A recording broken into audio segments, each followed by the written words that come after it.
அறிவோம். அனைவருக்கும் நமஸ்காரம்.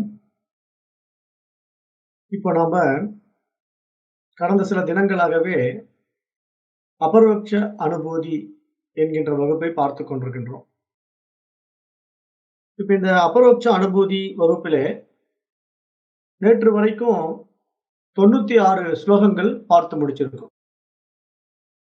இப்ப இந்த 96 ஸ்லோகங்கள் வரைக்கும் நம்ம என்ன புரிஞ்சுக்கிட்டோம் அப்படின்னா, கடைசியா பார்த்ததுல இந்த பிரம்மம் தான் சத்தியம், ஜகத் மித்யா அப்படிங்கிற ஒரு தெளிவுக்கு வந்தோம். அப்படி வரும்போது கடைசியா அதுக்கு உண்டான ஓமானங்கள் எல்லாம் பகவான் ஆதிசங்கரர் என்ன சொன்னாருன்னா, அந்த கயிற்று பாம்போட ஒப்பிட்டு நமக்கு நெறைய விளக்கங்கள்லாம் குடுத்தார். அப்ப இந்த உலகம் வந்து எதனுடைய அதிஷ்டானத்துல இருக்கு அப்படின்னு பார்க்கும்போது, அந்த பிரம்மத்தினுடைய அதிஷ்டானத்திலே இருக்கிறது அப்படிங்கிறதையும் புரிந்து கொண்டோம். அப்போ கயிற்றின் மீது எப்படி பாம்பு அஞ்ஞானத்தினால தெரிகிறதோ, அதுபோல பிரம்மத்தின் மீது இந்த உலகம் அஞ்ஞானத்தினாலே தெரிகிறது என்பதாக புரிந்து கொண்டோம். அப்ப இப்ப நமக்கு என்ன தெளிவு வரணும் அப்படின்னா, இங்கு பிரம்மம் மட்டும் தான் இருக்கிறது. பிரம்மத்திற்கு வேறாக எதுவுமே கிடையாது அப்படிங்கிற ஒரு தெளிவுக்கு நம்ம வந்துடணும். ஏன்னா இருப்பது ஒன்றே, அது இறைவன் மட்டுமே. அதுவே பிரம்மம், அறிவு, ஆன்மா அப்படின்னு பல பெயர்களால அழைக்கப்படுகிறது. அப்ப அந்த ஒரு தெளிவு நம்ம இடத்துல இருக்கணும். அப்பதான் நம்ம இந்த பாடத்திட்டத்துல நல்ல ஒரு புரிதலோட பயணிக்க முடியும். இப்ப அந்த வகையில நமக்கு 96 ஸ்லோகங்கள்ல ஒரு நல்ல தெளிவ குடுத்திருக்கார். இப்ப இன்றைக்கு நம்ம 97வது ஸ்லோகத்தை பார்க்கலாம். "ஏகஸ்யாபி பிரபஞ்சத்வாத் பிராப்தா வஸ்திதிஹி குதஹ அந்யானி ஜனபோதார்த்தம் பிராரப்தம் வக்தி வை ஸ்ருதிஹி."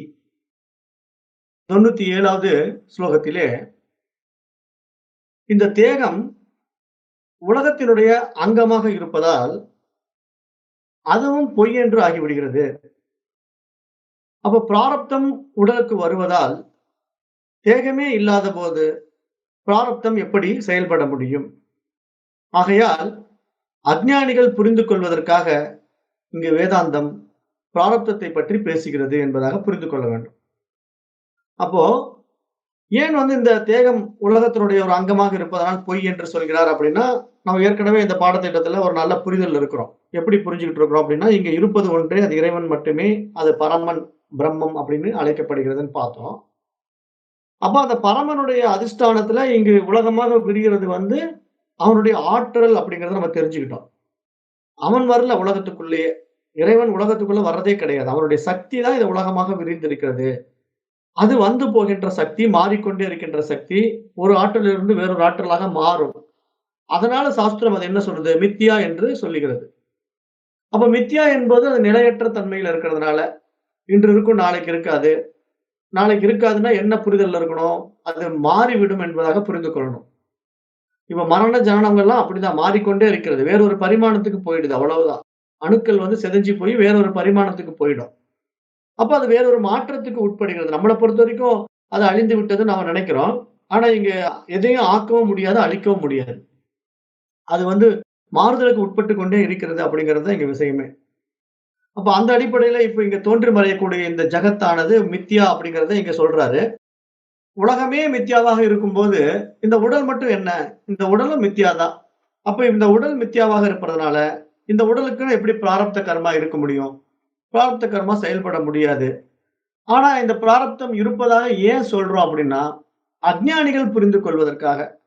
ஏன்னா இந்த மாரி பாதையில பயணம் பண்ணும்போது ஞானத்தன்மை வர்ற வரைக்கும், அஞ்ஞானிகள் வந்து எதையாவது ஒண்ண புடிச்சுக்கிட்டு அத இத பண்ணிக்கிட்டே இருப்பாங்க. பல கேள்விகள் கேட்பாங்க. அப்ப அவர்களுக்கு அதுக்குண்டான விளக்கங்களை எல்லாம் நம்ம குடுத்து அவங்களுக்கு புரிய வச்சா தான் அவங்க இந்த பாதைக்குள்ள வருவாங்க. அதுக்காக அவங்கள வந்து சில விஷயங்கள தயார்படுத்தி கொண்டு வர வேண்டியிருக்குது. அவர்களுக்கு சில புரிதல்கள குடுத்து கூட்டு வர வேண்டியிருக்குது. சின்ன குழந்தைகள ஸ்கூல்ல சேர்த்துன உடனே, நேரடியா ஆனா, ஆவன்னா எழுதி கத்துக் குடுக்க மாட்டாங்க. ஏன்னா, அந்த சின்ன குழந்தைகளுக்கு பேபி ஸ்கூல்ல கொண்டு போய் நம்ம எல்கேஜி, யுகேஜில வச்சோம்னா, அங்க என்ன பண்ணுவாங்கன்னா, அந்த விளையாடுறதுக்கு பொம்மைகள்லாம் குடுத்துருவாங்க. அதுக்கு என்ன பண்ணும், அத வச்சு அந்த பொம்மைகள வச்சு விளையாடிக்கிட்டு இருக்கும். ஏன்னா, அப்பதான் அது ஸ்கூலுக்கு போறதுக்கு இன்ட்ரெஸ்ட் வரும். அப்ப தினம், தினம் அதுக்கு என்ன பண்றது? இன்னைக்கு போய் என்ன விளையாடலாம் அப்படிங்கிற மூட் வந்து மறுநாள் அந்த ஸ்கூலுக்கு போய் குழந்தைங்க விளையாடுற மாதிரி, இங்க சாஸ்திரமும் அப்படிதான் நம்மள உள்ள கொண்டு வரும். ஏன்னா, ஆரம்பத்துல ரொம்ப டஃப்பான பாடமெல்லாம் எடுத்த உடனே குடுத்தோம்னு வச்சுக்கங்களேன், எல்லாம் பதறிட்டு ஓடிடுவாங்க.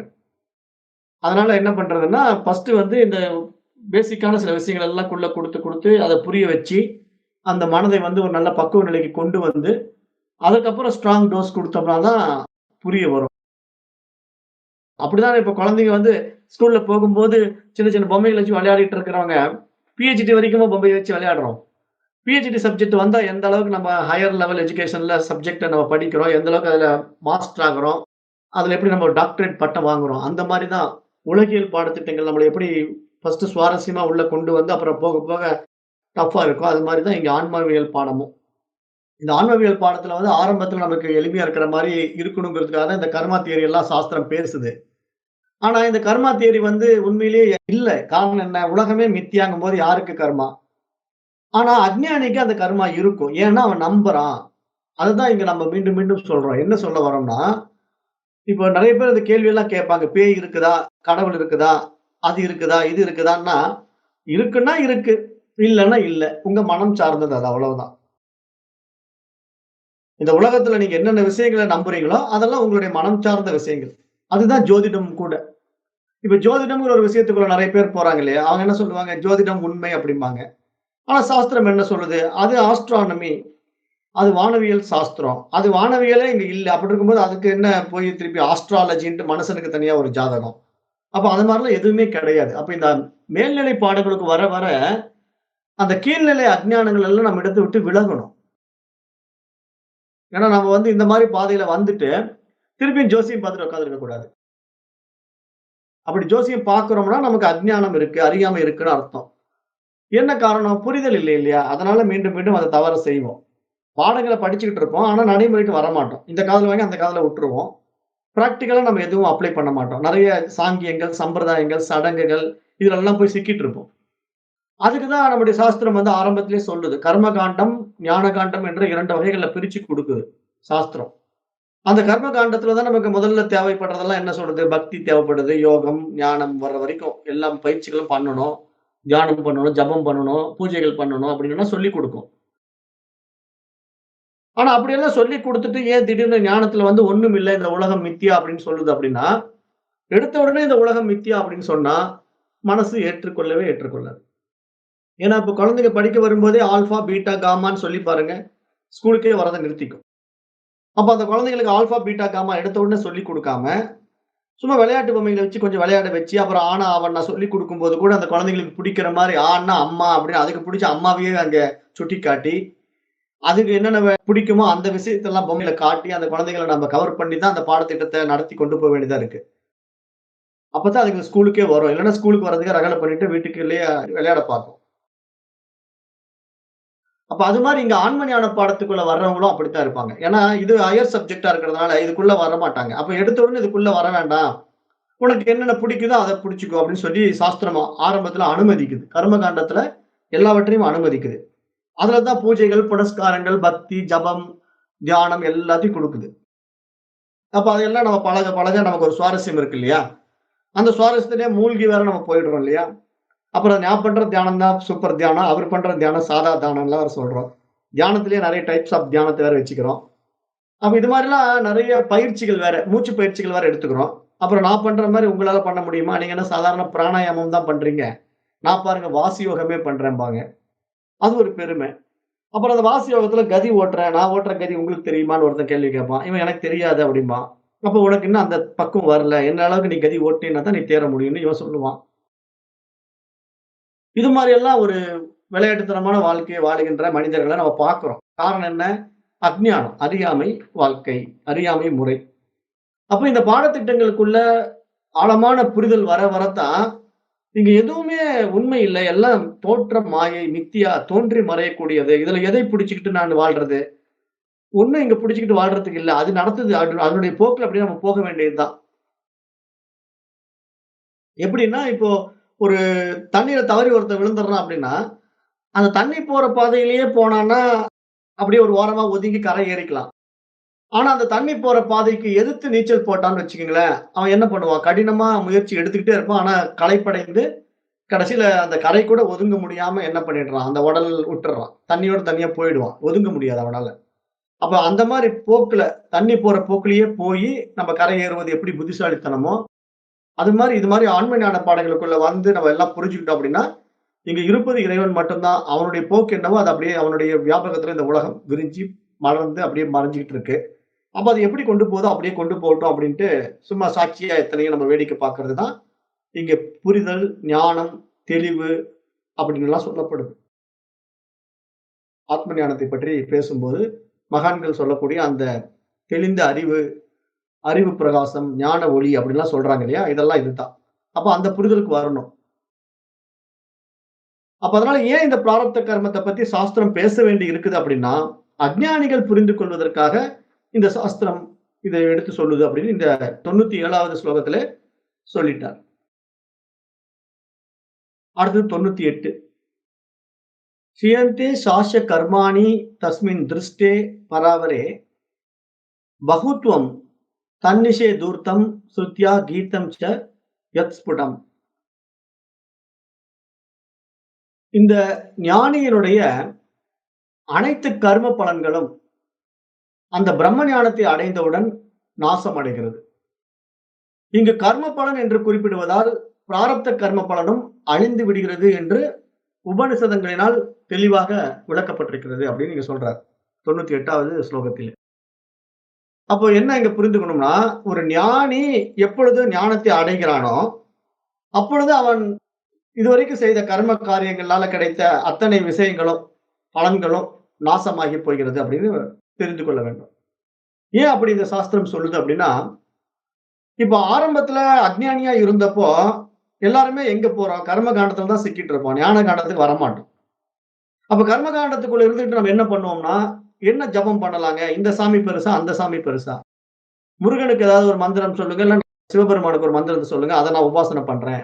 அதனால அந்த ஜெபத்தினுடைய வலிமையினால நான் ஏதாவது நல்ல பலன அடைவேனா? என்னுடைய பாவங்கள் எல்லாம் தீருமா? நான் மோட்சத்த அடைவேனா? அப்படின்லாம் எதிர்பார்த்துக்கிட்டு நெறைய பேர் வருவாங்க. அப்ப அப்படி வர்றவங்களுக்கு அப்படிலாம் முடியாதுன்னு எடுத்த உடனே சொன்னா அவங்க பொக்குன்னு போயிடுவாங்களே! பாவம் வீணா ஏமாந்து போயிடுவாங்களே! அப்படின்ட்டு சாஸ்திரம் என்ன பண்ணுதுன்னா, இல்ல, இல்ல உனக்கு எது பிடிக்குதோ அந்த சாமியினுடைய மந்திரத்த நீ உபாசனை பண்ணிக்கோ! அப்படின்னு சொல்லி ஏதாவது ஒரு மந்திரத்த சொல்லி பண்ண சொல்லுது. அப்ப அத பண்றாங்க.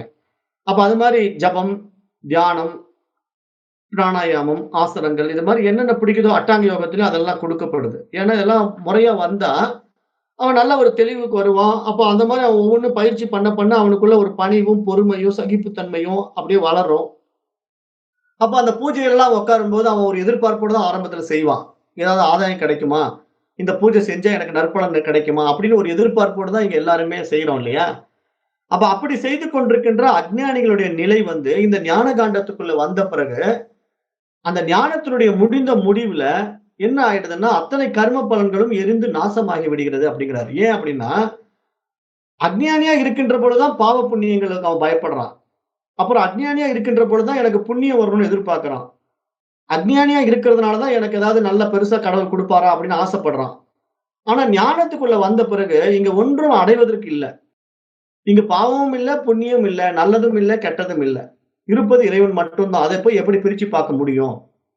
அப்ப அந்த புரிதல்ல, அந்த தெளிவு, அந்த ஞானத்துல இந்த உலகத்த சும்மா சாட்சியா வேடிக்கை பார்க்கிறத மட்டும் தான் ஞானி செய்வானே தவிர, அவனுக்கு எதன் மீதும் விருப்பு, வெறுப்புங்கிற அந்த இருமைகள் இருக்காது. இருமைத்தன்மை இல்லாத நிலையில் ஞானி இருப்பான். ஏன்னா, இருமை இல்லாத நிலையில் தான் இறைவன் பிரகாசிப்பான் அப்படின்னு ஏற்கனவே நம்முடைய பாடத்திட்டத்துல நம்ம தெளிவுபடுத்தியிருக்கிறோம். யாருடைய மனதில் இருமைகள் இல்லையோ, அங்கு அறிவு பிரகாசிக்கும். அதுதான் இறை தரிசனம்னு அர்த்தம். இருமைகள் இருக்கின்ற வரைக்கும் அங்க அறிவு பிரகாசிக்காது. காரணம் என்னன்னா, மனம் எதையாவது ஒன்றை பற்றிக் கொண்டிருக்கிறது. அது கடவுளாக இருந்தாலும் சரி, மந்திர ஜபதகங்களாக இருந்தாலும் சரி, வேள்விகளாக இருந்தாலும் சரி, கர்மகாண்டத்திலே எந்த ஒரு செயல்பாட்டிலே மனம் பற்றிக் கொண்டிருந்தாலும், அந்த மனம் இருமைகளில் இருக்கின்றது. அது என்றும் இறை தரிசனத்தை அனுபவமாக்காது என்பதுதான் இங்க சாஸ்திரத்தினுடைய மிக ஆழமான கருத்தாக பார்க்கப்படுது. ஆனா அதெல்லாம் ஏன் கொடுக்கப்படுது அப்படின்னா, அஞ்ஞானியினுடைய புரிதலுக்காகவும், அவனுடைய ஆசைகளுக்காகவும், அவனுடைய பக்குவத்திற்காகவும் கொடுக்கப்படுகிறது. அவனுடைய மன தூய்மைக்காக அவைகள் எல்லாம் கொடுக்கப்படுகின்றன. அப்ப ஞானத்துக்கு வந்துவிட்ட ஞானிக்கு, இங்கு அனைத்து கர்ம பலன்களும் நாசம் அடைகின்றனங்கிறத எப்படி புரிஞ்சுக்கணும்னா, அவன் செய்யவில்லை இனிமேல் எந்த செயலும். எல்லாம் ஈஸ்வர காரியம் நடந்துட்டு இருக்கு. அப்ப இங்க ஹோல் யுனிவர்சலே அந்த பிரபஞ்சமா மனமாக அந்த இறைவனுடைய ஈஸ்வரனுடைய மனமாக இருக்கிறதுனால, அப்ப அவனுடைய காரியத்துல இதெல்லாம் ஒரு கருவிதான். இந்த உடம்புல என்னமோ காரியம் நடந்துட்டு இருக்கு. அந்த உடம்புல என்னமோ காரியம் நடந்துட்டு இருக்கு. இந்த உடம்புல செய்யக்கூடிய காரியத்தினால ஏதோ ஆதாயம் இருக்கிற மாரி இது நினைக்குது. அந்த உடம்புல செய்யக்கூடிய காரியத்துல ஒரு பலனும் இல்லன்னு அது வருத்தப்படுது. ஆனா இங்க ஆதாயமும், வருத்தமும் அடைவதற்கு மனசு தானே காரணமா இருக்கே தவிர, இங்க ஒரு ஆதாயத்த அடைந்து விட்டேன், அங்க ஒன்றுமே அடையலைன்னு வருத்தப்படுறதும் மனம் தான். ஆனா இங்க இறைவனுடைய கருணையில பார்க்கும்போது, அவனுடைய அதிஷ்டானத்துல இந்த உலகம் அதனுடைய காரியத்தை இயங்க வேண்டியதற்கு இயக்கிட்டு இருக்கிறான். அப்ப அந்த ஆற்றல் ஒரு ஆற்றலிலிருந்து வேறொரு ஆற்றலாக மாறுவதற்கான செயல்பாடுகள் அங்க நிகழ்ந்து கொண்டிருக்கிறத, நாம புரிஞ்சிக்காம, நான் ஏதோ செஞ்சுகிட்டு இருக்கிறேன் அப்படிங்கிற மாரி மைண்ட் செட்ல நம்ம அத செய்ய போயிட்டா, அது என்னுடைய காரியமாக நான் நினைச்சு, நான் செய்கிறேன்ங்கிற அகங்காரமா மாறுது. அப்புறம் என்னுடையது அப்படிங்கிற மமகாரமாக மாறி, இந்த அகங்கார மமகாரத்துக்குள்ள போய் சிக்கிக்குது, இந்த தனி மனசு. அப்போ இந்த தனி மனம் அகங்கார மமகாரத்திலிருந்து விடுபட்டு, சமஷ்டி மனமாக மாற வேண்டும். இந்த தனி மனத்துக்கு பேர் வந்து வியஷ்டி மனம். அப்ப இந்த தனி மனம் தன்னுடைய தனித்துவத்தை இழந்து விட்டா, ஒட்டுமொத்த பிரபஞ்ச மனமாக மாறும்போது, இங்க எல்லாமே ஈஸ்வர காரியம் நடக்குது. அப்ப ஏன் அவன் அத செய்றான், இவன் ஏன் இத செய்றான் அப்படிங்கிறதுல நம்ம எந்த ஒரு பேதமையும் பார்க்காம, சாட்சியாக மாறுவது தான் இங்க சிறப்பு. ஏன்னா, இப்ப நம்ம சராசரி மனிதனா இருந்து பார்த்தோம்னா, ஒருத்தர் பண்ற அயோக்கியத்தனத்த பார்க்கும்போது நம்மளால பொறுத்துக்க முடியாது. இவ்வளவு கெட்டவனா இருக்கிறான், இவனுக்கெல்லாம் இறைவன் கருணை புரிஞ்சுகிட்டு இருக்கிறான். நான் இவ்வளவு நல்லவனா இருக்கிறேன். எனக்கு இறைவன் எந்த கருணையும் புரிய மாட்டேங்கிறான் அப்படின்னு மனசு வந்து அங்கலாய்க்கும். காரணம் என்ன? புரிதல் இல்லாதனால. ஆனா ஈஸ்வர தன்மைக்குள்ள வந்து பார்த்தோம்னா, இங்க ஒவ்வொன்னும் ஒவ்வொரு காரண காரியத்தோட தான் படைக்கப்பட்டிருக்கு. அது ஏன் அந்த தவறு செய்யுது? அது ஏன் கொலை பண்ணுது? அது ஏன் அந்த குற்றத்தை செய்யுது அப்படின்னா, அந்த குற்றத்தை செய்வதற்கான காரணம் அதுக்கு தான் தெரியும். ஏன்னா, அந்த காரியத்துல ஈடுபடக்கூடியவர்கள், கொலை செய்பவனும், கொலை செய்யப்படுபவனும் காரண காரிய நீதிக்குள்ள வராங்க. அவன் என்ன இதுக்கு முன்னாடி செஞ்சான்? யாருக்கு என்ன துரோகத்த செஞ்சானோ, அவன் இவனால பாதிக்கப்படணும்னு இருக்குது. அப்ப இவன வைத்து அது அந்த வேலைய முடிக்குது. ஆனா நம்ம பொறுத்தவரைக்கும் நம்ம மனித நிலையிலிருந்து பார்க்கும்போது, சட்ட ஒழுங்குக்குள்ள நம்ம வரும்போது, கொலை செய்யப்பட்ட குற்றவாளி தண்டிக்கப்படக்கூடியவன் அப்படிங்கிறதுனால, அவன நம்ம வந்து சட்டத்தின் கையில பிடிச்சு குடுக்குறோம். அவனுக்கு தண்டனை குடுக்குறோம். ஆனா அந்த இறை சட்டம் அப்படின்னு பார்த்தீங்கன்னா, அந்த கொலை செய்யப்பட்டவனால சில குடும்பங்கள் பாதிக்கப்படும். ஏன்னா, அவன் ஜெயிலுக்கு போறான். அவங்க வீட்ல கஷ்டப்படுவாங்க. நெறைய பிரச்சனைகள் அவங்க சந்திப்பாங்க. அதே மாரி கொலை செய்து இறந்து விட்டவருடைய குடும்பமும் பாதிக்கப்படும். அவனும் நெறைய கஷ்டங்கள் அவங்களும் படுவாங்க. அப்ப இந்த 2 குடும்பங்களும் பாதிக்கப்படுவதற்கும், அதை சார்ந்தவர்கள் பாதிக்கப்படுவதற்கும், அவரவர்களுடைய வினை பயன நம்ம இங்க சாஸ்திர ரீதியா பார்த்து, அது அது இப்படி இதனால நடந்திருக்குன்னு நம்ம சொன்னாலும், ஆனா அந்த வேதம் கடைசியா முடிந்த முடிவா என்ன சொல்லுதுன்னா, இங்க இந்த மாரி ஒரு சம்பவம் நடக்கல. இதெல்லாம் வந்து தோன்றி மறையக்கூடிய ஒரு காட்சியா இருக்குது. மனதினுடைய கற்பிதமாக இருக்கிறதுனால இந்த விஷயத்த மனசு வந்து பார்த்துக்கிட்டு இருக்குது. இத உண்மை நம்புது அப்படின்னு அவங்க சொல்ல வராங்க. அப்ப நாம இங்க எப்படி இந்த இடத்துல இருந்து புரிஞ்சுக்கணும் அப்படின்னா, இப்ப நம்முடைய மனோபாவம் எப்படி இருக்கோ, அதற்கேற்ற உலகம் தான் நமக்கு விரியும். அதுதான் நான் ஏற்கனவே உங்களுக்கு சொன்னேன். அதாவது நீங்க வந்து சைத்தன்ய மகாபிரபு மாரி மாறிட்டீங்கன்னு வச்சுக்கங்களேன். சைத்தன்ய மகாபிரபுங்கிறவரு யாரு? இந்த நாராயணனுடைய பக்தர். ஸ்ரீ கிருஷ்ண பக்தர். அவர் எப்ப பார்த்தாலும் ஹரே ராம, ஹரே கிருஷ்ணான்னு இந்த கிருஷ்ண ஜெபம் பண்ணிக்கிட்டு அப்படியே அவர பாடிக்கிட்டு பக்தியிலேயே இருப்பாரு. அப்ப அவருடைய உலகமே அந்த இறைவன் தான். அந்த ஸ்ரீகிருஷ்ணன் தான் அவருடைய உலகம். அதுக்கு மேல அவருக்கு எதுவுமே தெரியாது. ரோட்ல போறவன் வரவன பத்தியும் கவலைப்பட மாட்டாரு. அவங்க பார்க்குறாங்கன்னு வெட்கப்பட மாட்டாரு. அவர் பாட்டு கைய தூக்கிட்டு ஆடிக்கிட்டு போயிட்டே இருப்பாரு. அப்ப அப்படி ஒரு ஆனந்த நிலையில வாழக்கூடிய அவருடைய உலகம் ஒரு கிருஷ்ண உலகமாக மாறுதல் அவருடைய மனோபாவம். சின்ன குழந்தைய நான் ஏற்கனவே உதாரணம் சொல்லிட்டேன். அது வந்து இந்த மாரி விவகாரங்கள்ல கொலை நடக்குதா? அங்க கொலை நடக்குதா? இவன் பணக்காரன் இவன் சம்பாதிக்கிறானா? அவன் ஏழையா இருக்கிறானா? அதெல்லாம் எதுவும் தெரியாது. அதுக்கு விளையாட்டு தான் வாழ்க்கை. அதுக்கு விளையாட்டு பொருள குடுத்துட்டு அது விளையாடிட்டு இருக்கணும். அதுதான் அதுக்கு உலகம். அப்ப இந்த உலகம்ங்கிற அமைப்ப நீங்க எப்படி புரிஞ்சுக்கணும்னா, அவரவர்கள் மனம் சார்ந்து எப்படி உலகம் விரியுதோ, ஒரு வயது முதிர்ந்தவர் இறைவன் மீது அன்பு செலுத்துகின்ற பக்தியிலே அவர் வாழுகின்ற வாழ்க்கையில கிருஷ்ண உலகமாக அவர் வாழ்கிறார். வயது முதிராத ஒரு குழந்தை விளையாட்டுத்தனமாக வாழ்கிறது. அதற்கு உலகம்னா என்னன்னு தெரியாது. கொலைன்னா என்னன்னு தெரியாது. கொள்ளைன்னா என்னன்னு தெரியாது. அந்த புரிதலே இல்லாத ஒரு வாழ்க்கைய அந்த குழந்தை வாழுது. ஆனா, நமக்கெல்லாம் ஒவ்வொருத்தருக்கும் ஒவ்வொரு விதமான வாழ்க்கை முறை இருக்குது அப்படின்னா, நாம எதையெல்லாம் ஆசைப்பட்டோமோ அதுக்கேற்ற வாழ்க்கைய வாழ்றோம். இவ்வளவுதான் விஷயம். அப்ப இந்த அடிப்படை உண்மைய நீங்க புரிஞ்சுக்கிட்டீங்கன்னா, உங்களுக்கு எப்படிப்பட்ட அனுபவங்கள் உண்டாகுது அப்படிங்கிறத நீங்க உங்க மனம் சார்ந்தே புரிந்து கொள்ளலாம். இப்ப நீங்க எப்ப பார்த்தாலும் டிவில வந்து மோசமான சீனு, மோசமான கொலை, கொள்ளை இதையே பார்த்துக்கிட்டு இருக்கீங்களன்னு வச்சுக்கங்களேன், அதுவே தான் உங்க குடும்பத்தில நடக்கும். அதிகடிமா பார்க்கலாம். அதனால தான் பார்த்தீங்கன்னா, இந்த அரசு துறை அதிகாரிகள், இவங்கலாம் பார்த்தீங்கன்னா, எப்ப பார்த்தாலும் இந்த கெட்டவங்களோடவே பழகுறாங்க இல்லையா? அதனால அவங்க குடும்பத்தில பார்த்தாலும் கெட்ட சம்பவம் நடந்துகிட்டே இருக்கும். காரணம் என்னன்னா, அந்த அட்மாஸ்பியர் அந்த தாட்ஸ் வந்து என்ன பண்ணுதுன்னா, அப்படியே ரிஃப்ளெக்ட் ஆகி மைண்ட்ல அந்த சூழ்நிலைய பிரதிபிம்பித்து காட்டுது. அதுவே நல்ல நிலையில ஒரு கோயில், குளம் போயிட்டு, பக்தியில இருந்துகிட்டு, ஆச்சாரமா இருந்துகிட்டு, சாமியே கதின்னு உட்கார்ந்துட்டு இருக்கிறவங்க பார்த்தீங்கன்னா, கொஞ்சம் அமைதியா, ஆனந்தமா இருக்கிற வாழ்க்கைய நம்ம பார்க்கிறோம். அப்ப இதெல்லாம் என்ன? மனம் சார்ந்து தான் உலகம் விரியுது அப்படிங்கிறதுனால, நீங்க எப்படிப்பட்ட வாழ்க்கையை வாழ விரும்புறீங்கங்கிறது உங்க மனம் ஏற்படுத்திக் கொண்டிருக்கின்ற அந்த ஆசாபாசங்களுக்கு ஏற்ற உலகம் விரிகிறது. அப்ப அப்படி பார்க்கும்போது இந்த உலகம் நம்முடைய மனம் சார்ந்து தான் உண்மையில் இருக்கிறதே தவிர, சாஸ்திர ரீதியாக இந்த உலகம் இல்லை என்பதுதான் சத்தியம். ஏன்னா இந்த உலகம் வந்து மித்யா. பிரம்மம் மட்டும் தான் சத்தியம். அப்போ அந்த அறிவின் அதிஷ்டானத்திலே இந்த உலகம் விரிவதாக நம்ம மனம் கற்பித்துக் கொள்கின்ற அத்தனை விசை சுகங்களும், நம்முடைய மனம் சார்ந்த வாழ்க்கை என்பதினாலே, நீங்க எப்படிப்பட்ட வாழ்க்கையை ஆசைப்படுறீங்களோ, அதற்கேற்ற அட்மாஸ்பியர் கிரியேட் ஆகும். சூழ்நிலைகள் உண்டாகும். சொந்த பந்தங்கள் அதுக்கு தகுந்த மாரி வருவாங்க. கணவன் மனைவி உறவு அப்படித்தான் அமையும். அப்பா, அம்மா அதுக்கு தகுந்த மாரி தான் அமைவாங்க. எல்லாமே நம்ம ஆசைகளுக்கு ஏற்ற மாரி அந்த அட்மாஸ்பியர் கிரியேட் ஆகி, அந்த சூழ்நிலையில நம்ம வாழ்ந்து கொண்டிருப்போம். அதனால தான் நான் உங்களுக்கு உதாரணமெல்லாம் சொல்லும்போது, இப்ப சோமாலியாவுல வந்து பார்த்தீங்கன்னா, சாப்பாட்டுக்கே வழி இல்லாம இருக்கிற குழந்தைகள் இருக்குது. இங்க வந்து சாப்பாட்ட வேஸ்ட் பண்றவங்களும் இருக்காங்க. அப்ப இந்த மாதிரி வித்தியாசமா இருக்குது. அங்க சாப்பிடவே முடியாத ஒரு ஜீவன் இருக்குது. இங்க சாப்பாட மிச்சப்படுத்தி தூக்கி குப்பையில போடுறவங்களும் இருக்கிற உலகத்த நம்ம பார்க்கிறோம். அப்ப இதுக்கெல்லாம் என்ன காரணம்னா, அவரவர்கள் மனம் எப்படி ஆசைப்படுதோ அந்த சூழ்நிலையில போய் மாட்டிக்குது. அதுதான் இங்க சொர்க்கமும், நரகமும் நம்மிடத்திலே தான் இருக்குதே தவிர, எங்கேயோ இறந்து மேல போறதல்ல சொர்க்கமும், நரகமும்.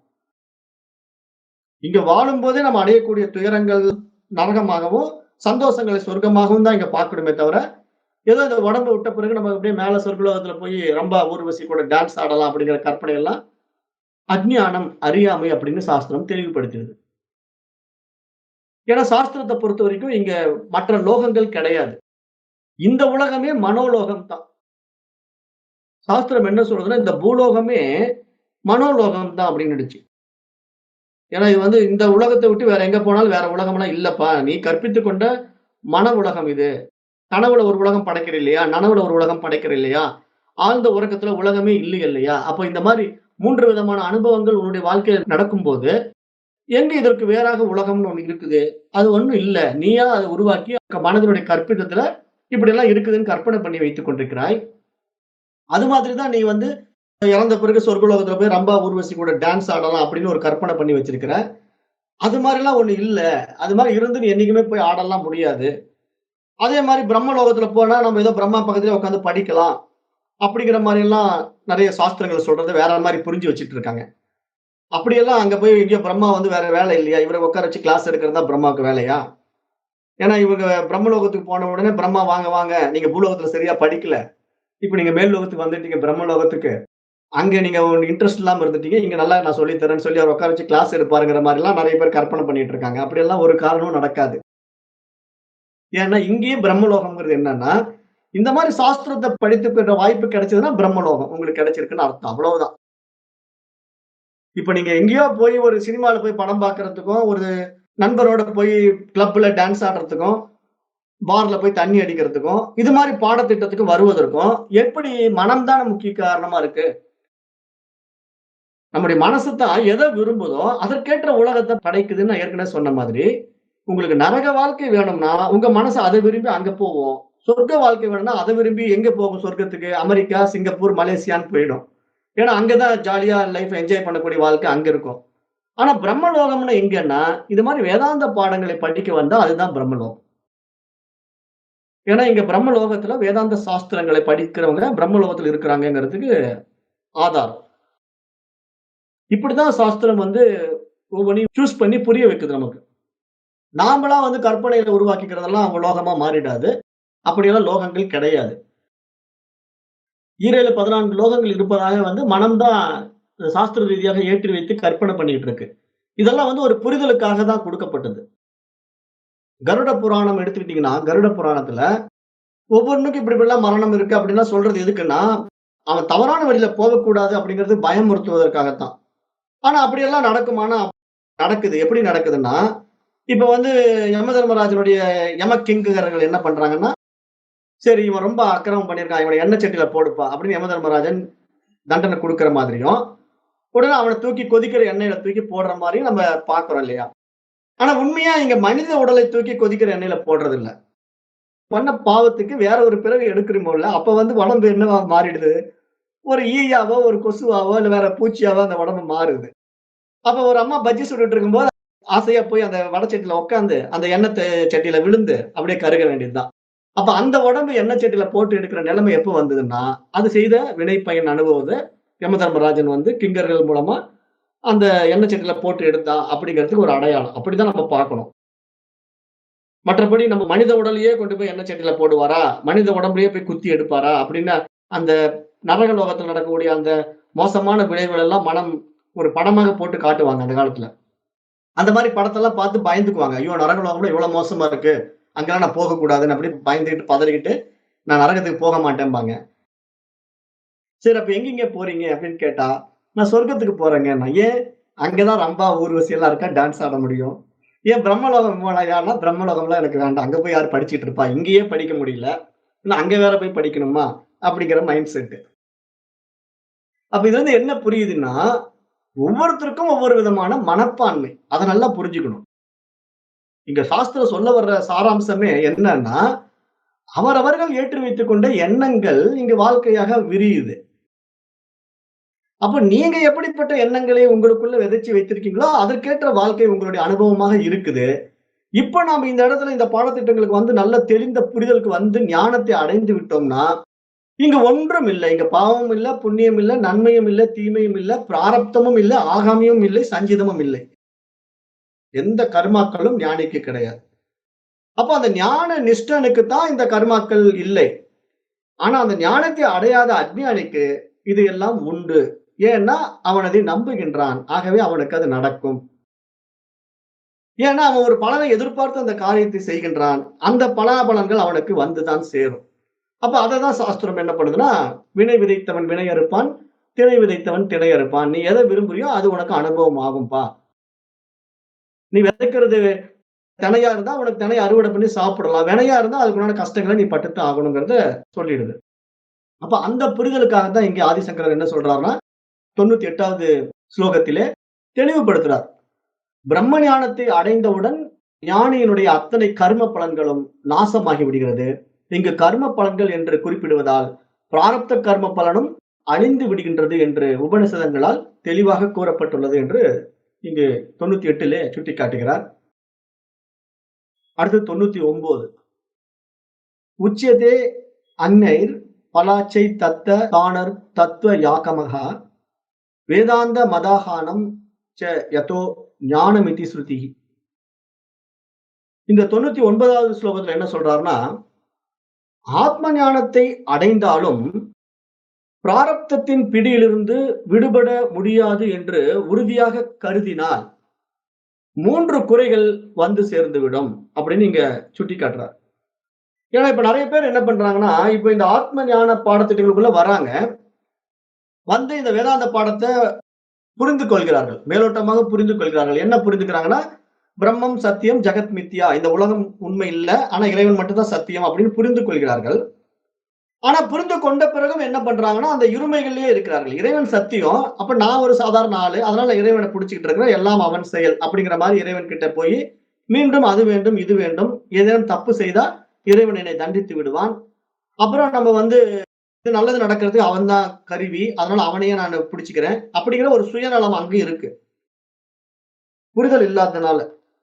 அதனால இங்க என்ன சொல்றாருன்னா, ஆதிசங்கரர் தன்னுடைய 99வது ஸ்லோகத்துல, ஆத்ம ஞானத்தை அடைந்தாலும் பிராரப்தத்தின் பிடியிலிருந்து விடுபட முடியாது என்று ஒருவன் உறுதியாக கருதினால், அவனுக்கு 3 குறைகள் வந்துவிடும். அது எப்படி அப்படின்னா, அதாவது அத்வைத உபதேசமும் பயனற்றதாகி விடும் அப்படின்னு சொல்றார். எப்படி சொல்ல வர்றாருன்னா, 3 குறைகள் என்னென்ன அப்படின்னா, இந்த ஞானத்திற்கு கர்ம பலன்களை அளிக்க முடியாததாகி விடுமானால், அதை அடைய வேண்டிய அவசியம் இல்லை என்ற ஒரு கருத்து உண்டாகிவிடும். இங்க நல்லா உள்ள வாங்கிக்கணும். இங்க என்ன சொல்ல வர்றாருன்னா ஆதிசங்கரர், அதாவது ஆத்ம ஞானத்தை ஒருத்தன் அடைந்த பிறகு கூட அவனுக்கு பிராரப்த கர்மம் இருக்குன்னு ஒருத்தன் நம்புனான்னா, அவனுடைய நம்பிக்கையானது என்ன தெரியுமா பண்ணும்? ஆத்ம ஞானத்தை அடைந்து விட்ட பிறகு கூட கர்ம பலன்களை அளிக்க முடியாமல் போய்விடுகிறதே. ஆகவே இந்த ஆன்ம ஞானத்தை அடைய வேண்டிய அவசியம் இல்லை என்பதாக ஒரு எண்ணம் அவனுக்குள்ள உண்டாகிவிடும் என்பதாக முதல் கருத்தாக முன்வைக்கிறார். அப்புறம் 2வது குரு சிஷ்ய பரம்பரை இல்லாமல் போய்விடும் என்று 2வது கருத்தை முன்வைக்கிறார். ஏன்னா இந்த குரு சிஷ்ய பரம்பரைங்கிறது என்ன அப்படின்னா, இப்ப இது மாதிரி ஒரு சாஸ்திரம் இருக்கிறது. இப்ப நம்ம எந்த நூற்றாண்டுல இருக்கிறோம்? இப்ப 21ஆம் நூற்றாண்டுல இருந்துகிட்டு நம்ம இதெல்லாம் கேட்கிறோம் அப்படின்னா, பல ஆயிரக்கணக்கான ஆண்டுகளுக்கு முன்னாடி இந்த சாஸ்திரத்தை சொன்ன அந்த ரிஷி, அந்த சாது, அந்த ஞானி எப்படி இப்ப இத்தனை நூற்றாண்டுகள் கழித்து நம்ம கிட்ட கொண்டு வந்து பேசிக்கிட்டு இருக்காரு அப்படின்னு பாத்தீங்கன்னா, அந்த வாழையடி வாழையாக அந்த வம்சாவளியில இந்த சாஸ்திரத்தை கொண்டு வருகிறார்கள். யான் பெற்ற இன்பம் பெருகை வையகம் அப்படின்னு திருமூலர் திருமந்திரத்துல சொன்னது போல, தான் மட்டுமே இந்த ஞானத்தை அடைந்து விட்டு என்னோட இதை முடிச்சுக்க கூடாது. ஏன்னா ஏகப்பட்ட அஞ்ஞான மனங்கள் அலைக்கழித்துக் கொண்டிருக்கின்றன, புரியாமல் இருக்கின்றன. அவைகளுக்கும் இந்த புரிதலை கொடுக்க வேண்டும் என்ற ஆசையினாலே, ஒரு விருப்பத்தினாலே மகான்கள் என்ன பண்றாங்கன்னா, அதை நாடி வருகின்ற சிஷ்யர்களுக்கு அதை உபதேசம் கொடுக்கிறார்கள். அப்படிதான் சிஷ்யர்களும் வழி வழியா கத்துக்கிட்டு வந்து வந்து தானே குருவாக மாறி அடுத்தவருக்கு சொல்ல போய், அடுத்து அவரு குருவாக மாறி அவர் அடுத்தவருக்கு சொல்ல போய், இந்த குரு சிஷ்ய பரம்பரை என்பது வாழையடி வாழையாக இன்று வரைக்கும் இருக்கிறது. ஆனால் நீங்க இந்த விஷயத்த தெரியாம ஆத்ம ஞானத்தை அடைந்த பிறகும் பிராரப்த கர்மம் இருக்குன்னு நீங்க நினைச்சீங்கன்னா, அப்ப இந்த குரு சிஷ்ய பரம்பரை வேஸ்ட்ங்கிறார். இந்த குரு சிஷ்ய பரம்பரை இல்லாமல் போய்விடும் அப்படின்ட்டாரு. 3வது என்ன சொல்றாருன்னா, வேதாந்தத்தின் மையக் கருத்தான அத்வைதம் என்பது பயனற்றதாகிவிடும் அப்படின்னு சொல்லிட்டாரு. அப்ப இங்க 3 முக்கிய விஷயங்கள நம்ம இங்க எடுத்துக்கணும். அதாவது வேதாந்தத்தினுடைய மையக் கருத்து என்ன? வேதாந்தம் அப்படிங்கிற சாஸ்திரமே எதை பேஸ் பண்ணி வருதுன்னா, வேதத்தினுடைய முக்கிய விஷயத்தை எடுத்துட்டு தான் வருது. வேதம் என்ன சொல்ல வருது? பிரம்மம் சத்தியம், ஜகத் மித்யா அப்படிங்கிற விஷயத்தை எடுத்துக்கிட்டு வருது. அப்ப இங்க இருப்பது ஒன்றே. அந்த பிரம்மம் மட்டும் தான் சத்தியம் என்று சொல்றதுனால, அது இருமைகளாக இருக்க முடியாது. துவைதம்ங்கிற விஷயத்துக்கு அங்க இடமே இல்ல. அதனால அங்க அத்வைதம் மட்டும் இருக்கிறது. ஏன்னா துவைதத்துக்கு ஆப்போசிட் என்ன? அத்வைதம், அத்வைதம் அப்படிங்கிறதுனால அங்க இருமைகளே கிடையாது. இறைவன் மட்டும் தான் இருக்கிறான் அப்படிங்கிறது தான் வேதத்தினுடைய மகா வாக்கியம். அப்ப அதுதான் பிரம்மம் சத்தியம் அப்படின்னு சொல்லுது. அப்ப அந்த வார்த்தை வேதத்தின் மையக் கருத்தான அந்த அத்வைத வார்த்தை பயனற்றதாக விடும் அப்படின்னு சொல்லிட்டாரு. அப்ப இந்த 3 விஷயங்களை இங்க 99வது ஸ்லோகத்துல ஏன் சுட்டி காட்டுறாருன்னா, நிறைய பேர் இந்த ஆத்ம ஞானத்தை அடைந்து விட்டுதான் இருக்கிறார்கள். ஆனால் அவர்கள் அப்படி நினைத்துக் கொண்டிருக்கின்ற நிலைப்பாடு எப்படி இருக்குன்னா, அதனுடைய அனுபவம் இல்லாததுனால மீண்டும் மீண்டும் இந்த உலக விவகாரங்களுக்குள்ளே மூழ்கி விடுகிறார்கள். மூழ்குவது மட்டுமின்றி மீண்டும் இந்த கர்ம காரியங்களை செய்து கொண்டிருக்கிறார்கள்.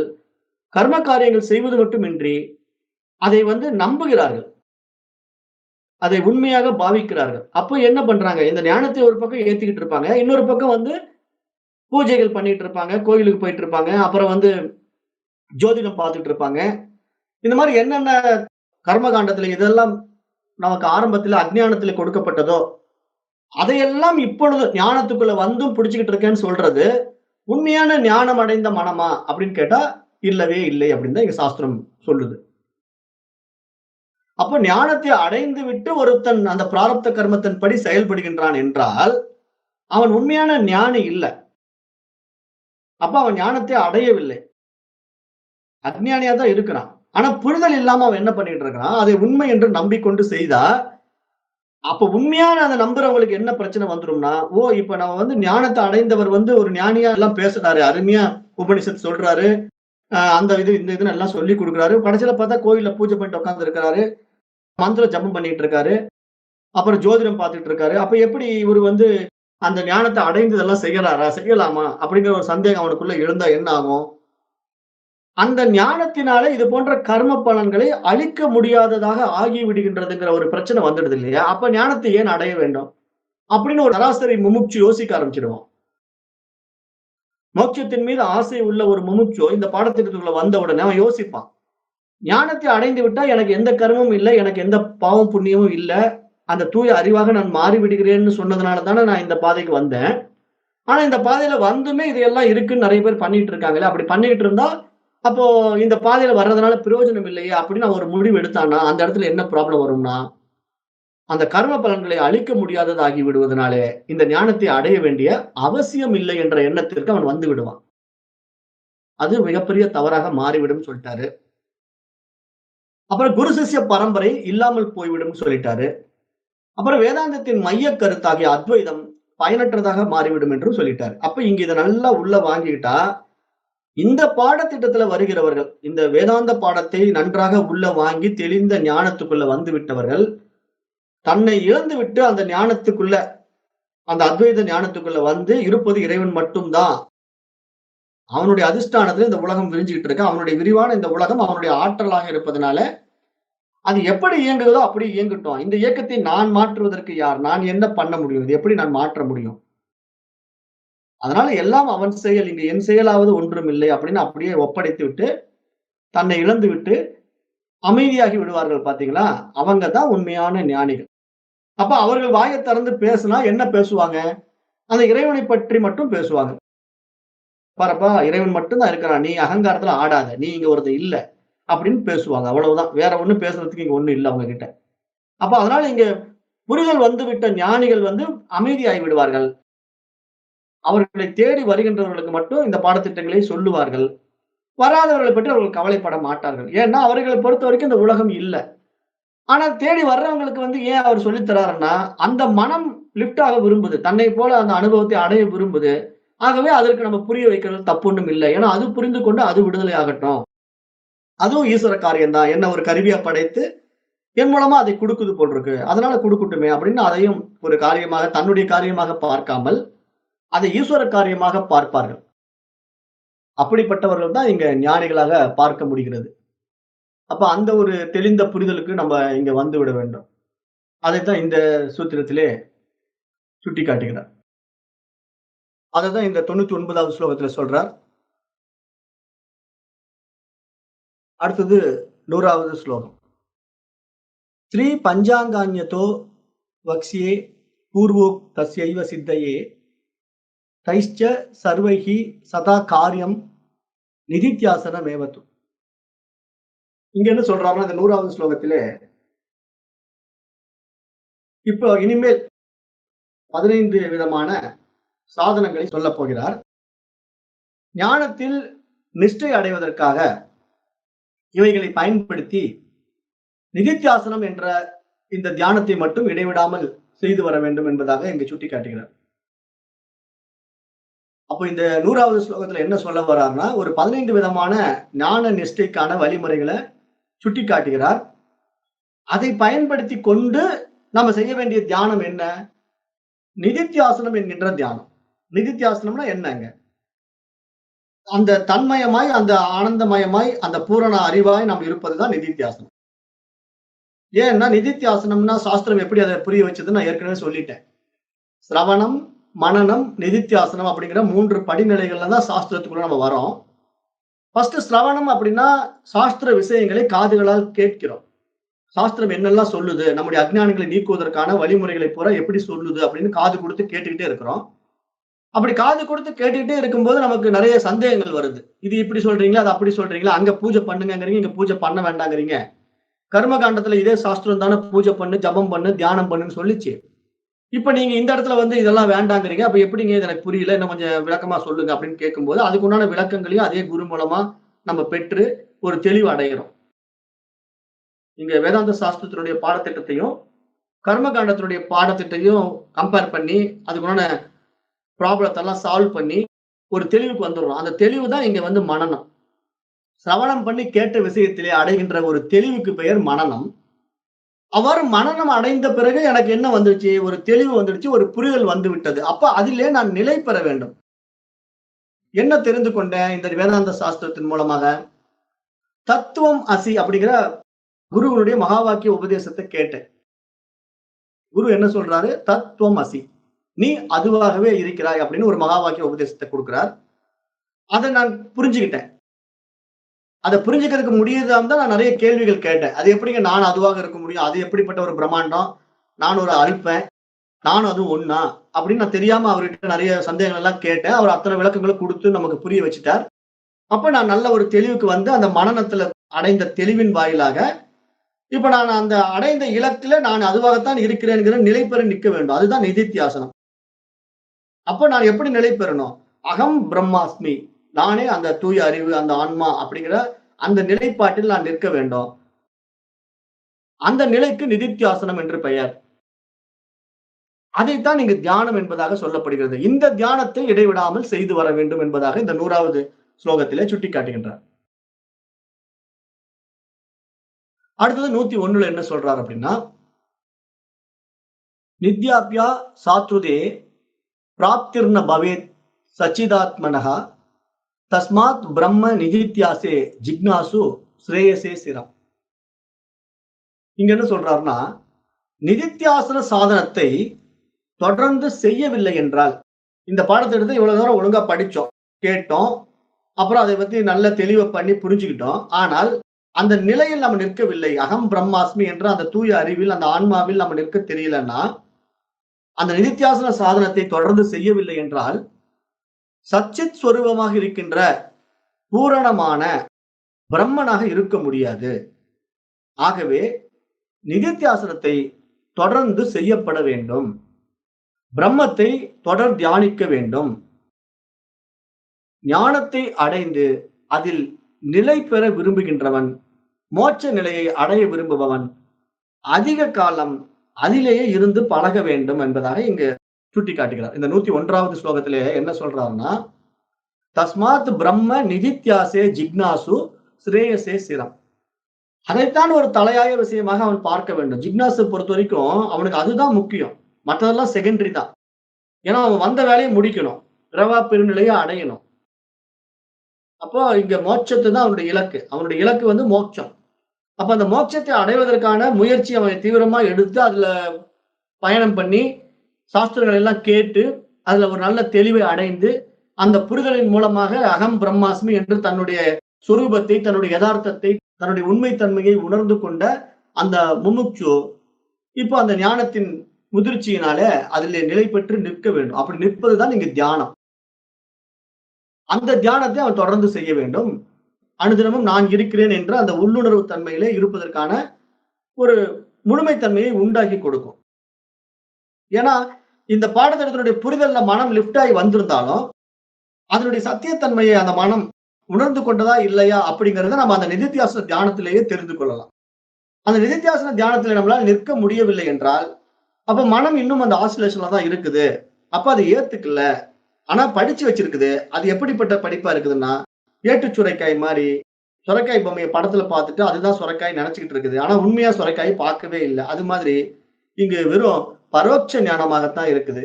சாஸ்திர ஞானத்தை கேட்டுக்கிட்ட மனசு அந்த அகம் பிரம்மாஸ்மி அப்படின்னு ஒரு விஷயத்த சும்மா ஒரு பரோட்ச ஞானமாக ஏட்டு சுரைக்காய் மாதிரி ஏத்தி வச்சுக்கிச்சு. அவ்வளவுதானே தவிர அனுபவத்துக்கு வரல. அது அபரோட்ச ஞானமாக மாறவில்லை. அபரோட்ச ஞானமாக மாறுவதுதான் இங்க அனுபவம். அந்த பிரம்மமும் நானும் வேறு வேறு அல்ல அப்படின்னு அந்த அனுபவத்தை நான் அடைவது தான் இங்க நம்முடைய இலக்கு, நம்முடைய நோக்கம். அதுதான் நிதித்தியாசனம், அதுதான் தியானம்.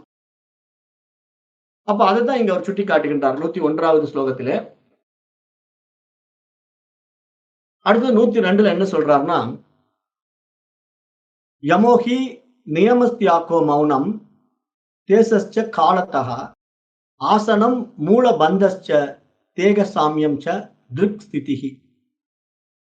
இப்ப 15 சாதனங்களில் முதல்ல ஒரு 10 சாதனங்களை வந்து இங்க சுட்டி காட்டுறார். அந்த 10 சாதனங்கள் என்ன அப்படின்னா, வேதாந்த சாஸ்திரத்துக்கு முன்னாடி நம்ம என்ன படிச்சோம்? யோக சாஸ்திரம் படிச்சோம். ஏன்னா நம்ம வந்திருக்கிற படிநிலைகள் எப்படின்னா, சரியை, கிரியை, யோகம், ஞானம் அப்படித்தான் நம்ம எல்லாருமே டிராவல் பண்றோம். ஆரம்பத்துல பக்தி, தொண்டு இந்த மாதிரி தான் நம்ம இருந்திருப்போம். அங்கதான் நமக்கு மன தூய்மை எல்லாம் நடந்திருக்குது. அந்த மன தூய்மையினுடைய உபயோகம் தான் நம்மள அடுத்த நிலைக்கு கொண்டு வந்து வேள்வி, ஜபதபங்கள் எல்லாம் உட்கார வைக்குது. தியானத்துல கொண்டு வந்து உட்கார வைக்குது. அது அடுத்த படிநிலைக்கு யோகத்துல கொண்டு வந்து உட்கார வைக்குது. அப்ப யோகத்துல நம்ம என்ன பண்றோம்? ஏம நியமம் எல்லாம் கடைபிடிக்கிறோம். அப்ப அந்த ஏம நியம பாதையில எல்லாம் நம்ம தேறி அப்புறம் கடைசியா சமாதி நிலைக்கு வர்ற அளவுக்கு முயற்சி எடுக்கிறோம். அப்ப அதனுடைய பங்கு இங்க வேதாந்த சாஸ்திரத்துல இருக்குது. அப்ப அந்த யோக சாஸ்திரத்தினுடைய முக்கிய பங்கு வேதாந்த சாஸ்திரத்துக்குள்ளேயும் வந்து நுழைச்சி இருக்கிறதுனால இங்க என்ன சொல்றாருன்னா, 15 சாதனங்களிலே முதல் 10 சாதனங்கள்ல இங்க சொல்லிட்டு அதுக்குண்டான விளக்கங்களை பின்னாடி கொடுப்பார். அதுதான் ரொம்ப முக்கியம். இப்ப நம்ம இந்த வேதாந்த சாஸ்திரத்துக்குள்ள வந்த பிறகு யோக சாஸ்திரத்தோட ஒப்பீடு செய்ய முடியாது இந்த விஷயங்களை. அதை ரொம்ப முக்கியமா புரிஞ்சுக்கணும் நீங்க. அப்ப இங்க 10 விதமான சாதனங்கள் என்னன்னு சொல்றாரு கேட்டுக்குங்க. யமஹா அதாவது புலனடக்கம். அப்புறம் நியமஹா மனவடக்கம். ஏன்னா இங்க யமம், நியமம் அதேதான். அந்த அஷ்டாங்க யோகத்துல வரக்கூடிய 2 விஷயங்கள். மனவடக்கம், புலனடக்கம். தியாகஹ துரத்தல், மௌனம் பேசாதிருத்தல். 4 ஆச்சு. யமஹ, நியமஹ, தியாகஹ, மௌனம். அப்புறம் தேகஹ இடம், அதாவது தியானம் செய்வதற்கான சூழ்நிலை. அப்புறம் காலம்னா தியானம் செய்ய வேண்டிய நேரம், எவ்வளவு நேரம் செய்யணுங்கிற காலம். ஆசனம் அமர வேண்டிய நிலை. மூல பந்தகா பந்தத்தின் மூல காரணத்தை கண்டுபிடிச்சு அதை நீக்குவது. தேக சாமியம் உடலை நேராக வைத்தல், அசையாது இருத்தல். அப்புறம் திருக் திதிதகா நேர்பார்வை, அதாவது தியானத்தின் போது பார்வை எப்படி வைத்திருக்க வேண்டும் என்ற முறை அப்படிங்கிற ஒரு 10 விஷயங்களை இங்க இந்த 102வது ஸ்லோகத்துல சொல்றார். ஆசனம், மூல பந்தச்ச, தேகஹ, சாமியம் ச திருக் ஸ்திதிஹி அப்படின்னு 10 விஷயங்கள் எங்கிருந்து தொடங்குறாருன்னா, நியமத்யாகோ மௌனம் தேசஸ்ச காலதः ஆசனம் மூலபந்தஸ்ச தேக சாமியம் ச திருக் ஸ்திதிஹி அப்படிங்கிற 10 விதமான சாதனை முறைகளை இந்த 102வது ஸ்லோகத்திலே சுட்டிக்காட்டுகின்றார். இயமம், நியமம், தியாகம், மௌனம், தேகம், காலம், ஆசனம், மூலபந்தம், தேக சாமியம், திருக் ஸ்திதிஹா அப்படிங்கிற இந்த தியானத்தில் நிலை பெற்று நிற்கின்ற ஒரு நேர்பார்வை அப்படிங்கிற 10 விஷயங்களை இங்க சொல்லிட்டார். 102வது ஸ்லோகத்துல சொல்லிட்டார். அப்போ நமக்கு இப்போ சந்தேகம் வரும். எந்த ஒரு பயிற்சியுமே இல்லன்ட்டாரு. அப்புறம் எப்படி 10 பயிற்சி நமக்கு குடுக்குறாரு அப்படிங்கிற மாரி ஒரு மைண்ட் வந்து உடனே அத ஒரு கிரியேட் பண்ணும். அதுக்கு தான் அவசரப்படக்கூடாது. ஏன்னா முக்கியமான விஷயம் என்ன அப்படின்னா, எங்க சாஸ்திரத்துல பொறுமையும் வேணும். அப்ப இந்த பாடத்திட்டத்த நம்ம முழுசா படிச்சு முடிக்கிறதுக்கு முன்னாடியே ஒரு தீர்மானத்துக்கு வரக்கூடாது. அதாவது ப்ரீ டிட்டர்மினேஷன் சொல்லுவோம் இல்லையா? முன்னாடியே ஒரு விஷயத்த முடிவு பண்ணிக்கிறது. அவங்கள பத்தி தெரியாது. ஆனா அவர்கள் அப்படிப்பட்டவர்கள் அப்படின்னு நீங்க நம்ம முடிவு பண்ணிக்கிட்டு அந்த கண்ணோட்டத்திலே அவர பார்க்கிறது. அப்ப நமக்கு அது புரிதல் பத்தலங்கிறது தான அந்த பிரச்சனை. ஒருத்தர்ட்ட நம்ம பழகவே இல்ல. இன்னொருத்தன் சொல்லியிருப்பான். அந்த ஆள் அப்படிங்க, இப்படிங்கன்ட்டு. அத நம்ம கேட்டுட்டு அவர பார்க்கும்போதே அந்த மாரி ஒரு பார்வையில நம்ம பார்த்தோம்னா, அவர் அப்படிதான் நமக்கு தெரிவார். ஏன்னா மைண்ட் அப்படித்தானே நம்ம எப்படி நினைக்குதோ அப்படித்தானே தெரியும். அதனால நம்ம திருவள்ளுவர் என்ன சொல்ட்டாரு? எப்பொருள் யார் யார்வாய் கேட்பினும் அப்பொருள் மெய்ப்பொருள் காண்பது அறிவுன்னு சொல்லிட்டாரு. எல்லாமே இன்னொருத்தர் சொல்றத அப்படியே ஏத்துக்காதப்பா. அதனுடைய விளக்கத்த நீ உள்ள போய் ஆராய்ச்சி பண்ணி பார்த்தியா? நீ நேரடியா அத அனுபவப்பட்டியான்னு கேட்கிறாரு இல்லையா? அப்ப அது மாரி இங்கேயும் இந்த 10 விஷயங்கள இவர் சொன்ன உடனே, ஆஹா! இவரு சாதனைகள் பண்ண சொல்றார் போல இருக்குன்னு நினைக்கக் கூடாது. அதுக்கு பின்னாடி விளக்கம் இருக்குது. அடுத்தது இன்னும் 5யும் பார்த்துடலாம். அடுத்து 103ல பிராண சம்யமனம் சைவ பிரத்யாகாரஸ்ய தாரணா ஆத்ம தியானம் சமாதிஷ்ச புரோக்தா நயன்கா நிவை கிரமாத் அப்படிங்கிறார். இங்க இன்னும் 5 கடைசி 5 சாதனங்கள் இங்க கீழே சொல்றார். பிராணாயாமம், பிரத்யாகாரம், தாரணை, ஆத்ம தியானம், சமாதி. அப்படியே அந்த அட்டாங்க யோகத்துல இருக்கிற அத்தனை விஷயங்கள எடுத்து இங்க எக்ஸ்பிளைன் பண்ணி, இதற்கு உண்டான விளக்கம் இனிமேல் தான் கொடுக்க போறார். அட்டாங்க யோகத்தையே எடுத்துக்கிறாரு இவரு. ஏன் அப்படி எடுத்துக்கிறாருன்னா, இப்ப வேதாந்திகள பொறுத்தவரைக்கும் இருமைகள் இல்லைன்னு நான் ஏற்கனவே சொல்லிட்டேன். நீங்க வந்து கேள்வி கேட்கலாம். என்னடா இது ஏற்கனவே அந்த பூஜை பண்ற விஷயத்தையும் நம்ம வந்திருக்கோம்னு சொல்றீங்க. அத செய்யுங்க, இத செய்யுங்கன்னு சொல்றீங்க. அப்புறம் யோகம் பண்ணுங்கங்கிறீங்க. அப்புறம் ஒண்ணும் இல்லங்கிறீங்க. அப்புறம் கடவுளே இல்லங்கிறீங்க. இப்படியே ஒரே குழப்பமா இருக்கு அப்படின்றது சந்தேகம் எல்லாம் வரும். அப்ப இந்த மாரி குழப்பம், இந்த மாரி சந்தேகம் எல்லாம் வரக்கூடாதுங்கிறதுக்கு தான் இதுக்கு தான் நம்ம கேள்விகள கேட்டு கேட்டு தெளிவாகணும் மைண்டுக்கு. ஏன்னா என்ன ஆங்கிள்ல அங்க சொல்றாங்க, எந்த புரிதல்ல சொல்றாங்க அப்படிங்கிறத நம்ம அந்த இடத்துக்கு தகுந்த மாரி இடம், பொருள், ஏவல்ன்னு சொல்றோம் இல்லையா? அந்தந்த நிலைப்பாட்டுக்கு தகுந்த மாரி அங்க எக்ஸ்ப்ளனேஷன் குடுக்கப்படும். அப்ப அத நம்ம அந்த இடத்துக்கு தகுந்த மாரி புரிஞ்சுக்கணுமே தவிர, அத கொண்டு வந்து இங்க பொருத்தி பார்த்து அதுக்கு இது சூட் ஆகலன்னு சொல்லக்கூடாது. அப்ப அதனால இங்க வந்து அந்த அட்டாங்க யோகத்தினுடைய அடிப்படையில அந்த 15 விதமான சாதனைகள் சொல்லிட்டு, பின்னாடி அவர் என்ன சொல்ல வர்றாருங்கிறதையும் அந்த 104ல பார்த்தோம்னா தெரியும். இப்ப 104 பார்த்துருவோம். சர்வம் பிரம்மமேதி விஞ்ஞானாதி இந்திரிய கிராம யமஹ யமோ அயமிதி சம்பிரோக்தா அப்யச நீயோ முகிர் முகிஹி. 104 என்ன சொல்றாருன்னா, யமஹா அப்படிங்கிற முதல் வார்த்தைக்கு புலன்நுகர் போகப் பொருள்களிலிருந்து புலன்களை விலக்கி வைத்தல், புலன்களை அமைதியாக வைத்திருத்தல் அப்படிங்கிறத சொல்லிடுறாரு. இப்போ சாதாரண மனிதர்களுடைய புலன்கள் வந்து பாத்தீங்கன்னா, புற விஷயங்கள் அதிக நாட்டத்தை காட்டும். ஆனா, அந்த நாட்டத்தை காட்டுறதுல வைராக்கியம் இல்லன்னு வச்சுக்கங்களேன், அதுல போய் மாட்டிக்கும். அப்ப அதனால தான் நம்ம ஆரம்பத்திலேயே இந்த வேதாந்த பாடத்துக்குள்ள வருகின்ற மாணவர்களுக்கு ஸ்டார்ட்டிங்ல நம்ம என்ன சொல்ட்டோம்? சாதன சதுஷ்டயம் அப்படிங்கிற 4 விதமான பண்பு நலன்கள்ல எதை விட வேண்டும், எதை எடுக்க வேண்டும், சமம், தமம், விடல், சகித்தல், சமாதானம் அப்படிங்கிற அந்த கான்செப்ட்ல நம்ம நெறைய விஷயங்கள சொன்னோம். திதிக்ஷா அப்படிங்கிறதெல்லாம் பேசணும் இல்லையா? தியாகம் எல்லாம் சொல்லிட்டு வந்தோம். அதையே தான் இங்கேயும் அவர் எடுத்து அது அட்டாங்க யோகத்தோட ஒன்றுபடுத்தி, அட்டாங்க யோகத்தையும் பிரித்து பார்க்காமல், அதையும் தன்னுடைய வேதாந்த சாஸ்திரத்தோட எடுத்துக்கிட்டு, அதுக்குண்டான விளக்கத்துல யமகாவுங்கிற ஒரு வார்த்தைய எடுத்து இங்க சொல்றார். யமம்ங்கிற வார்த்தைய எடுத்து சொல்றார். சாதாரண மனிதனின் புலன்கள் வந்து புற விஷயங்கள்ல நாட்டம் பண்ணி, அதுல போய் சிக்கிக் கொள்ளக்கூடிய ஒரு சக்தி குறைபாட்டுல இருக்கும். ஆனா அவனுக்கே வைராக்கியம்னு ஒரு விஷயம் இருந்து விட்டால், அந்த புலன்கள் அமைதியாகிவிடும் அப்படிங்கிறத இங்க சுட்டிக்காட்டுறார். அப்ப அதனால ஆத்ம ஞானத்தை அடைந்தவனால் புலன்களை அமைதியாக வைத்திருக்க முடியும். அனைத்தும் பிரம்மஸ்வரூபம் என்ற இந்த விசேஷமான அறிவால் புலன்களின் கூட்டங்களை அமைதிப்படுத்த வேண்டும். இதுவே யமம் என்று கூறப்படுகிறது. இதை திரும்ப திரும்ப செய்வதினாலே, முயல்வதினாலே அது சாத்தியமாகும் என்பதாக இங்கு சுட்டிக்காட்டுகிறார். அப்ப யமகா அப்படிங்கிறது ஒரு பயிற்சியா அப்படின்னா, அது ஒரு பயிற்சின்னு சொல்ல முடியாது. நம்முடைய பார்வை ஒரு விஷயத்த பார்த்தா உடனே அது ஆசைப்படுது. அந்த ஆசைப்படுவதற்கு இந்த கண்ணு தான் அத பார்த்ததுனால ஆசைப்படுது. காது ஒரு விஷயத்த கேட்டதுனால அது ஆசைப்படுது. அப்ப இந்த புலன்கள் எங்க போய் சிக்கிக்கிட்டு இருக்குங்கிற அந்த புரிதல் தான் இங்க யமகாங்கிறத நம்ம நன்றாக புரிந்து கொள்ள வேண்டும். இந்த இடத்துல என்ன புரிந்து கொள்ள வேண்டும்னா, புலன் நுகர ஆசைகள்ல போய் நம்ம சிக்கிக்கிட்டோம்னா, மனசு அதுல போய் மாட்டி அத அனுபவமாக்க பார்க்கும். அத அனுபவம் ஆக்கும்போது அதுல சுக துக்கங்கள் அடையும். அப்ப அந்த சுக துக்கங்களின் பலன்களாக அது என்ன ஆகும்? எனக்கு இப்படிலாம் நடக்குது, அப்படி ஆகுதுன்னு புலம்ப ஆரம்பிச்சிடும். அப்ப என்ன பிரயோஜனம்? இந்த ஆன்ம ஞானத்திற்கு அது ஒரு தடையாக மாறிவிடும்.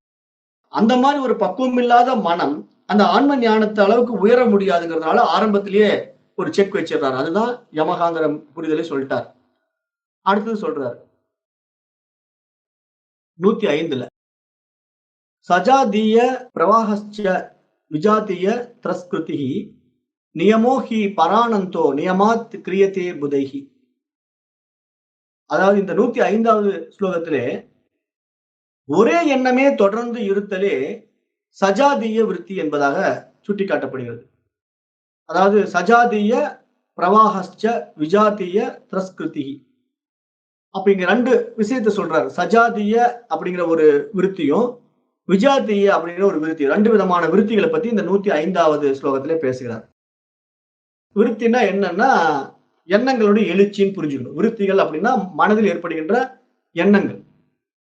அந்த எண்ணங்களுடைய விருத்தி தான் இங்க வெளிப்படுவது. அதை எப்படி சொல்றாருன்னா, ஒரே ஒரு எண்ணம் மட்டும் ஒரு விஷயத்துல தொடர்ந்து இருந்தால், அதற்கு பெயர் வந்து சஜாதீய விருத்தி அப்படின்னு சொல்றார். அந்த எண்ணங்களுக்கு வேறானவையாக தோன்றுவது விஜாதீய விருத்தி அப்படின்னு சொல்றார். அந்த ஒரே எண்ணத்துக்கு முரணாக வேறு வேறு எண்ணங்கள் ஏற்பட்டால், அது விஜாதீய விருத்தி அப்படின்னு புரிந்து கொள்ளணும். அதாவது ஒரு பொருளை குறிக்கின்ற எண்ணமே தொடர்ந்து இருக்க வைத்து, அதற்கு வேறான எண்ணங்களை விட்டு விடுதல் என்பதுதான் இங்க நியமம் என்பதாக சுட்டிக்காட்டுகின்றார். வேதாந்த சாஸ்திரத்துக்கும், இங்க இவர் சொல்ற விஷயத்துக்கும், பதஞ்சலியுடைய அட்டாங்க யோகத்துக்கும் அந்த வார்த்தைகளுடைய புரிதல கொஞ்சம் நம்ம மாத்தி புரிஞ்சுக்கணும். அந்த ஒரு முயற்சி நமக்குள்ள கண்டிப்பாக வரணும். அதாவது ஒரு பொருளை குறிக்கின்ற எண்ணமே தொடர்ந்து இருக்க வைத்து, அதற்கு வேறான எண்ணங்களை விட்டு விடுதல் என்பதே நியமம் என்று கூறப்படுகிறது. அப்ப நியமம் அப்படின்னா விட்டு விடுதல். இயமம் என்றால் இங்க என்ன பண்ணணும்? வைராக்கியத்தை மேற்கொள்ளுதல். அப்ப எதை ஏற்றுக்கொள்ள வேண்டும்? எதை விட்டுவிட வேண்டும்? 2 விஷயம். நல்ல விஷயங்களை இங்க ஏற்றுக்கொள்ள வேண்டும். கெட்ட விஷயங்களை விட்டுவிட வேண்டும். அப்ப இங்க நன்மை, தீமைங்கிற அடிப்படையில எப்படி இங்க புரிஞ்சுக்கணும்? ஒரு விஷயத்தை பார்த்து மனம் அத ஆசைப்படுதுன்னா, அந்த இடத்துல வைராக்கியம்ங்கிற ஒரு விஷயத்த நான் எடுத்துக்கொண்டால், எனக்கு அந்த விஷயத்தின் மீது பற்று இருக்காது. அந்த கண் அத பார்க்கறதுனால ஆசைப்பட மாட்டேன்.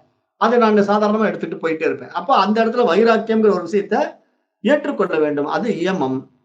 இங்க எண்ணங்கள் என்று மனதிலே ஆயிரக்கணக்கான எண்ணங்கள் எழுந்து கொண்டே இருக்கும். ஆனா, ஒரு குறிப்பிட்ட எண்ணத்தை மட்டும் நம்ம ஃபோக்கஸ் பண்றது தான் இங்க நிகழ்காலத்தில் நிகழ்வில் நம்ம வாழுவது. அப்ப நம்ம எப்படி வாழ்றதுங்க? எண்ணமே இல்லாம வாழ்றதான்னா, அது வேண்டியதில்ல நான் ஏற்கனவே சொல்லிட்டேன். எண்ணங்கள் இல்லாம வாழ முடியாது. ஆனால் எண்ணம் நிகழ்காலத்தில் இருக்க வேண்டும். இதை செய்து கொண்டிருக்கும் போது இதில் இருந்து கொண்டிருந்தீர்கள்னா, நீங்க அந்த நிதித்தியாசன நிலையில இருக்கிறீர்கள் என்று அர்த்தம். ஏன்னா, அந்த காரியம் உங்க மூலமா நடந்துட்டு இருக்கு. ஆனா அதனுடைய அதிஷ்டானம் அந்த அறிவா இருக்குது அப்படிங்கிற புரிதலோட அந்த காரியத்தை நம்ம செய்வோம். அப்ப அதனால நம்ம பாதிக்கப்பட மாட்டோம். அதுல விருப்பு வெறுப்பு இருக்காது. அதற்கான கருவியாக இந்த உடலும், மனமும் இருக்கும். அப்படிப்பட்ட நிலையில அந்த நிகழ்கால நிகழ்வுல பயணம் பண்ணும்போது, நமக்கு எதிர்காலமும் இல்ல, கடந்த காலமும் இல்ல. முடிஞ்சு போச்சுங்கிற ஒரு பேச்சுக்கும் இடம் இல்ல. இனிமேல் வரப்போகுதுங்கிற பேச்சுக்கும் இல்ல. இப்போ இந்த காலத்துல இருக்கிறது தான் சத்தியம். அப்ப அதத்தான் நியமம் என்பதாக இங்கு குறிப்பிடுகிறார். இது ஒரு மேலான ஆனந்தத்தை கொடுக்கக்கூடியது. எனவே, ஞான நிஷ்டையை விரும்புபவர்கள் இத்தகைய நியமம் போன்ற நிதித்தியாசனத்தை இடைவிடாமல் தொடர்ந்து செய்ய வேண்டும் என்பதாக இங்கு 105வது ஸ்லோகத்திலே குறிப்பிட்டு காட்டுகிறார். அப்ப இந்த பாயிண்ட்ட நம்ம நல்லா இங்க உள்வாங்கிக்கணும். அப்ப இந்த 105வது ஸ்லோகத்தோட நாம இன்றைய வகுப்பை நிறைவு செய்யலாம். ஏன்னா, இப்ப இந்த அட்டாங்க யோகத்துல சொல்லப்பட்ட அந்த 8 நிலைகள் மட்டும் இல்லாமல், கூடுதலாகவே இவரு எல்லாம் சேர்த்து ஒரு 15 நிலைகள சொல்றாரு இல்லையா? அந்த 15க்கு உண்டான விளக்கங்கள குடுத்துக்கிட்டே வருவாரு. என்னென்ன எப்படின்ட்டு. ஆனா, அது நம்ம அட்டாங்க யோகத்துல படித்ததற்கு கொஞ்சம் மாறுபட்டு காணப்படும். ஏன்னா, அந்த இயமம், நியமம் அப்படிங்கிறதுல எதை எடுக்க வேண்டும், எதை விட்டுவிட வேண்டும் அப்படிங்கிற புரிதல். இங்க அவரு நல்லா தெளிவுபடுத்துறார். வைராக்கியத்தை எடுத்துக்கொள்ள வேண்டாம். இங்க எண்ணங்களால் எழுகின்ற எழுச்சியை விட்டுவிட வேண்டும். அப்ப அந்த மாதிரி நம்ம பிராக்டிஸ் பண்ணோம்னா, அதுதான் நிதித்தியாசனம் அப்படிங்கிறதையும் சுட்டி காட்டுறார். அப்ப அந்த பாயிண்ட் ஆஃப் வியூ அத நம்ம இங்க மறந்துடக்கூடாது. அதான் ரொம்ப முக்கியம். அத நல்லா மனசுல பதிய வச்சுக்கங்க. நியமம் அப்படிங்கிறனா, இங்க புரிதலோட அந்த நிதித்தியாசன நிலையில நம்மை தக்க வைத்துக் கொள்வது, தன்னுடைய சொரூபத்தில் இருப்பு கொள்வது என்பதாக இங்கு புரிந்து கொள்ள வேண்டும். அதுதான் இங்க 105வது ஸ்லோகம் சொல்லக்கூடிய முக்கிய விஷயமாக பார்க்கப்படுது. இன்றைக்கு இந்த 105வது ஸ்லோகத்தோட வகுப்பை நிறைவு செய்கின்றேன். நன்றி. ஓம் தத் சத்.